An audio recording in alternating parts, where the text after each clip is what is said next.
EBC Yeshua, un podcast para que Jesucristo el Señor se forme en ti, en mí y en todos.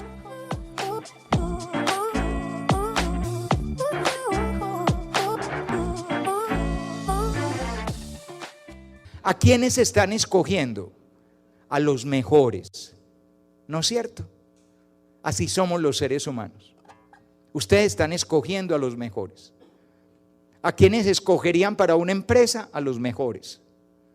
¿A quiénes escogerían para una misión? A los mejores. Ahora miren cómo comienza lo más importante que tiene la Iglesia Católica, lo más bello, lo más alto, lo más digno, el lugar donde está Dios completo y sobre todo donde Dios se deja comer y beber, que es la Eucaristía.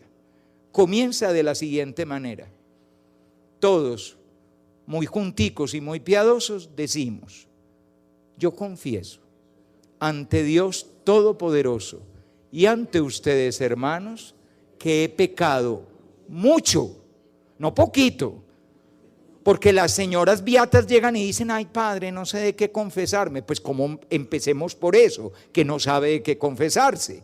Quiere decir que no ve su propio pecado, por lo tanto está fregada, ¿no? Que he pecado mucho. ¿Cómo? De pensamiento, palabra, obra y omisión. No porque me lo dijeron, no porque me tentaron, no porque cuando era chiquito tuve un trauma y a mí no me comprendieron. No.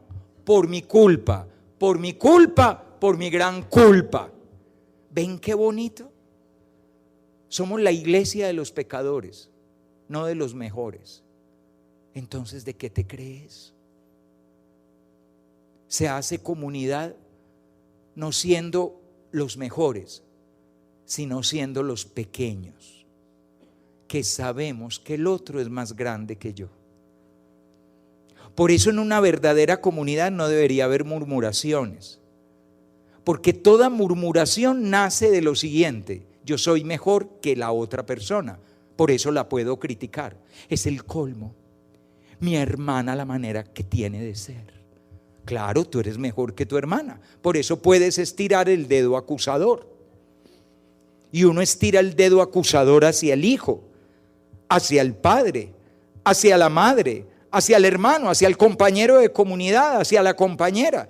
Uno estira el dedo acusador sin darse cuenta que mientras un dedo apunta a los demás, 3 dedos apuntan a mí mismo. Hay algo que tenía mucho la piedad antigua y que ustedes lo pueden encontrar en un librito que ya nadie lee y que se llama La imitación de Cristo. Y en ese librito se hablaba de que el fundamento de la vida espiritual es que uno comience por acusarse a sí mismo, no por acusar a los demás, sino por acusarse a sí mismo. El primer problema soy yo. Considera más grandes a los demás. Y cuando consideras más grande a los demás, entonces te preocuparás por hacer el bien a los demás. Y para hacer el bien a los demás cambiarás de sentimientos. Y tendrás los sentimientos de Cristo, que son los sentimientos de quien se desapega, quien se desposee y se abaja hasta la muerte, y una muerte de cruz. Mis muchachos, ustedes cuando vienen a lo que vienen, ¿a qué vienen? Bonita pregunta, ¿no es cierto? Cuando vienen a lo que vienen, ¿a qué vienen? A unos niños del colegio que les doy clase de filosofía. Les doy un seminario de filosofía. En la primera clase les decía: cuando piensas, ¿en qué piensas? Y parece una pregunta muy fácil de contestar, pero cuando uno piensa en qué pienso, en verdad, ¿en qué pienso cuando pienso? ¿A qué vienen? Cuando vienen a lo que vienen, ¿a qué vienen? ¿Qué es lo que están buscando? Y sí, me imagino que están buscando una esperanza, un consuelo, una luz, una alimentación de la fe, un crecimiento espiritual, estar más cerca del Señor, conocer más a Jesús, encontrar como una luz que ilumine mi vida en momentos desapacibles, de angustia, muy bien, todo eso está muy bien. ¿Para qué? ¿Para qué? ¿Piensan hacer algo bueno con eso? Cuando consueles tu desconsuelo, ¿qué vas a hacer con tu consuelo? Cuando veas la luz, ¿qué vas a hacer con la luz? Cuando tengas alegría, ¿qué vas a hacer con la alegría? Cuando encuentres a Dios, ¿qué vas a hacer con el Dios que encontraste? Porque si simplemente vienes a encontrarlo para ti, no has entendido nada. Porque se encuentra, es para darlo. Gratis lo recibieron, entréguenlo gratis. ¿Si era gratis? Ah, bueno. No, porque a lo mejor les han cobrado a la entrada y yo no sabía. Y ahora le van a hacer el reclamo al pobre Juan David: devuélveme lo que te di. En el 2004 me cobraste 10,000 pesos y ya vamos en 1 millón. Entonces, eso, ¿ven que eso nos voltea un poco la lógica? Yo sé que les suena, claro, yo sé que les suena, pero el problema es que me suena en la vida cotidiana. Me puede sonar como una idea religiosa. Ay, sí, tenemos que ir a la misión, pero ¿de verdad has hecho misión? ¿De verdad estás aquí por los demás, no por ti? No para beber tú y calmar tu sed no importa. La que importa es la sed de los demás. Calmarás tu sed cuando calmes la sed de los sedientos, no cuando te bebas el río entero, porque quedarás con sed. El evangelio de hoy, que le puse yo el añadidito de mañana, ay, es muy lindo, pelados. Miren, muchachos, en los 3 evangelios que llamamos sinópticos, Mateo, Marcos y Lucas, hay un relato de envío de Jesús a sus discípulos, con algunas diferencias. En el evangelio de Lucas, Jesús envía 72. En los evangelios de Mateo y Marcos, Jesús envía a los 12. En el evangelio de Marcos, Jesús envía a los 12 y hay un parrafito de instrucciones para que vayan por el camino. Si ustedes fueron a misa entre semana, esta semana se leyó ese texto. El texto del envío, esta semana, el domingo, ese fue el texto del domingo, el envío de los 12. En el evangelio de Mateo, que también leímos esta semana, está el envío de los 12, pero hay un sermón larguito, que es el sermón apostólico, el capítulo 10 del evangelio según San Mateo, con los envíos como ovejas en medio de lobos y todo eso tan bello del sermón apostólico del Señor Jesús. Pero hay algo que hay una gran diferencia entre Marcos, Mateo y Lucas. Si ustedes van al evangelio de Lucas y leen después de que regresan los 72 regresan felices. Hasta los demonios se nos sometían en tu nombre. E incluso Jesús comentará: yo vi caer a Satanás como un rayo del cielo.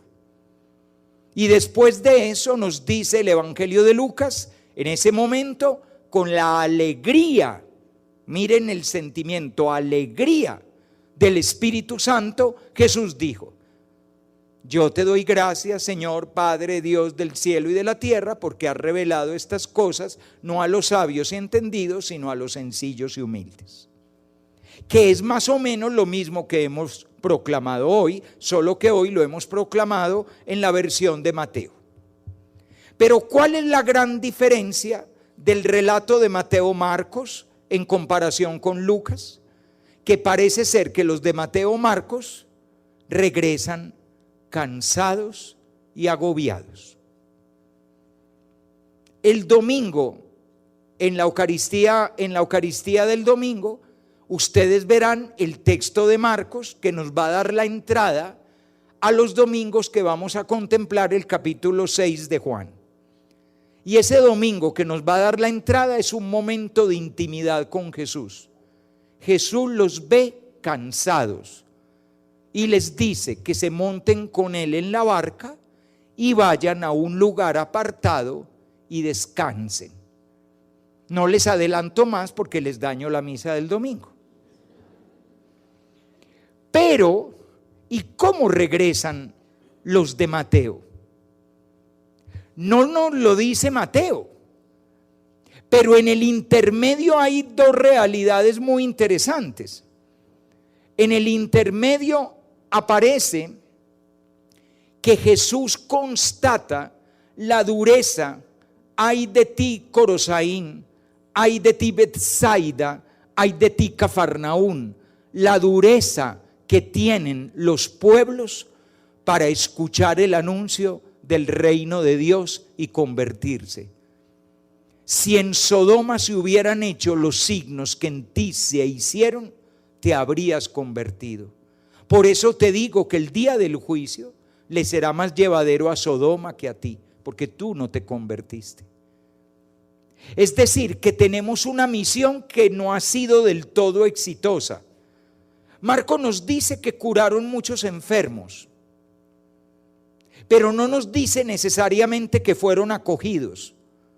De hecho, el Jesús del Evangelio de Marcos, prácticamente ni siquiera los apóstoles lo acogen, sino que constantemente hay una resistencia al Señor.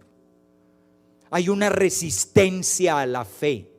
No hay el salto absoluto, total de la fe.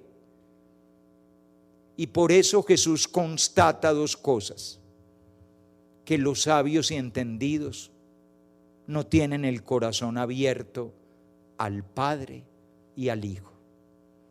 Tienen el corazón cerrado. Y Mateo y Marcos tienen eso. Mateo y Marcos nos van a plantear la realidad de un mundo que no recibe a Jesús. Piensen ustedes que el Evangelio de Mateo no tiene pastores que van a adorar al niño.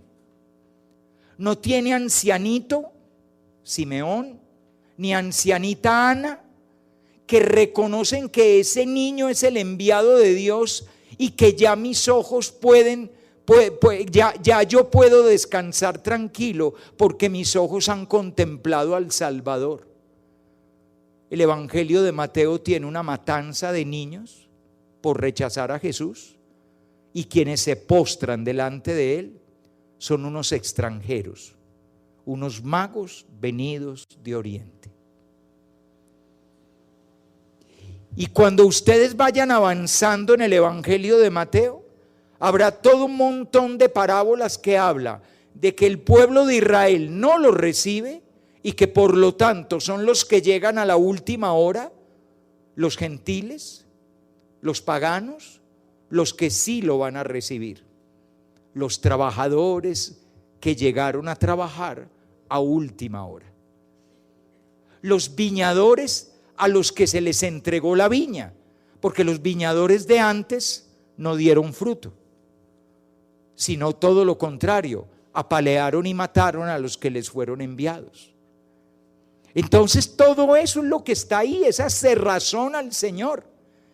Y resulta que cuando uno es sabio y entendido, por no decir sabio y engreído, cuando uno cree tener conocimiento, no puede ver a Dios.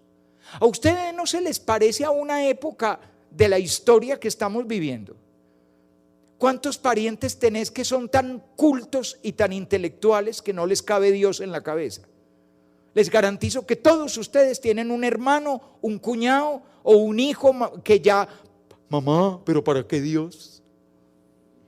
Ven, eso es un sabio y engreído. No puede ver a Dios, es que no puede, es una incapacidad, es un problema hormonal. por decirlo así, pobrecito, necesita una transfusión. Yo les digo mucho a mis muchachos, porque claro, mis pobres muchachos son muchachos del siglo XXI.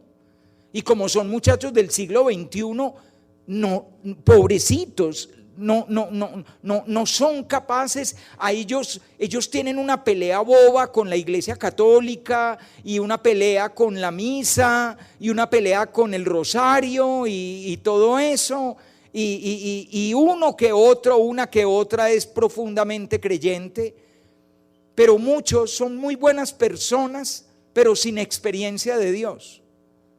Y yo les digo muchas veces, es que miren, antes de dar el salto de la fe, que sería lo que yo querría de ustedes, al menos abran la mente.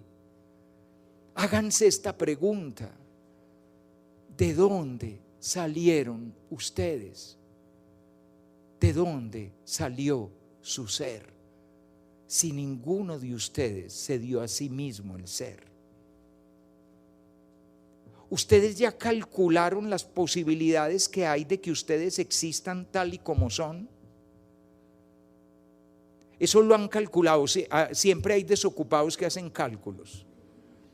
La posibilidad de que tú seas tal y como eres es 10 a la 2.685.000 potencia. Es decir, un 10 seguido de 2.685.000 ceros. Esa es la posibilidad de que tú seas como eres. Para comenzar, eres el fruto de un óvulo y un espermatozoide.